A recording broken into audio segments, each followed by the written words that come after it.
Start. माल कौन रे? भागवत पढ़ी सारा? हाँ आज भागवत रे कौन पढ़िला लो? पृथ्वीराज कथा पढ़ली। हो मु तुमको शिशुपाल विषय पचारिबी। कौन कहलु? कहला शिशुपाल विषय कौन जानिच? शिशुपाल कृष्णଙ୍କର ପିଉସୀ ପୁଅ ଭାଇ ଥିଲେ, କିନ୍ତୁ ଜନ୍ମ ବେଳେ ତାଙ୍କର ଚାରିଟା ହାତ ମୁଣ୍ଡରେ ଶିଙ୍ଗ ଏମିତି ହେଇଥିଲା। ସେଥିପାଇଁ ସେ ତାଙ୍କ ମା ବାପାଙ୍କର ମନ ଦୁଃଖ ଥିଲା।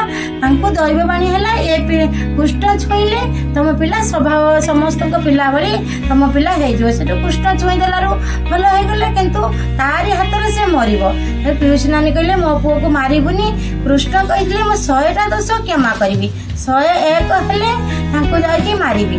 ଯେତେବେଳେ ଆମ ଭାଗବତରେ ଦେଇଛି ଶଲ୍ୟ ଯେ ଶିଶୁପାଳ ଆଦି ଚକ୍ର ତାହାଙ୍କ ଶିର ଛେଦି, ସେଥିପାଇଁ ଶିଶୁପାଳର ମୁଣ୍ଡ ଚକ୍ରରେ ଛେଦନ କରାହେଇଥିଲା। ଧନ୍ୟବାଦ ମା।